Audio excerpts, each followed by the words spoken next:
In October and November, I traveled through 4 regions of Germany, meeting with representatives of trade associations, distribution utilities, electricity generators, federal government, state government, a variety of stakeholders related to electricity and the increasing penetrations of renewable energy.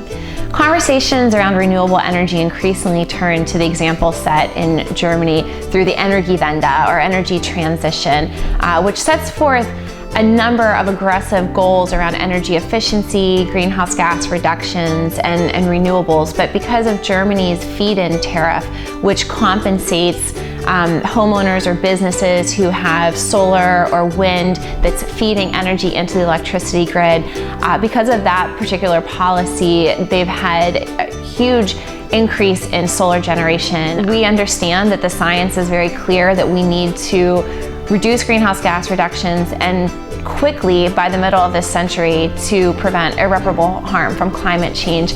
And while the policies of Germany have been incredibly successful in growing renewable energy generation, at the same time they have not seen a precipitous drop in greenhouse gas emissions. And in fact, in 2014 there was an increase in emissions. And I think that was really informative, that we don't want to confuse ends with means, and renewable energy is absolutely a means towards the end of preventing further climate change, but it may not be the only step.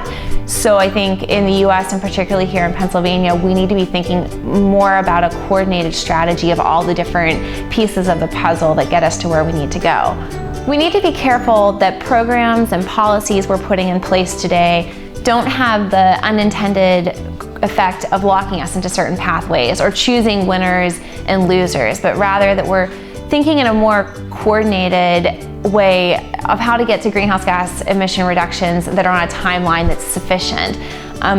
I think that deep decarbonization, which is a word we're hearing a lot more in this space, is really where we need to be focusing our efforts. Deep decarbonization means no more of this piecemeal 20%, 30% emissions reductions, but how do we get to an 80% or a 90% carbon reduction scheme in a way that's safe, environmentally friendly, and affordable and reliable.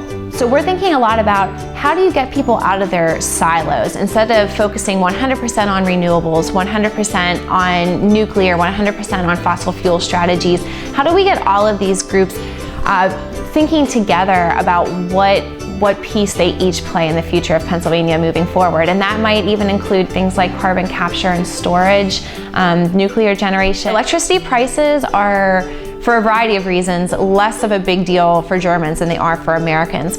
But what's a huge challenge right now in Germany, they're at about 30% renewable energy generation right now, and trying to increase to 80% by 2050. And they're already encountering a lot of issues of public acceptance. If a green-minded country like Germany with these aggressive goals is already encountering these challenges, I think we need to have that in the back of our mind here in the US and in Pennsylvania in particular, that while we're looking at technical capacities for renewable generation, we also have to think about what the public acceptance is going to be and how difficult or how easy it might be to site renewable energy in different places. Yes, Germany is a very progressive society. Yes, it's a very green thinking society with more of an environmental consciousness necessarily than the United States.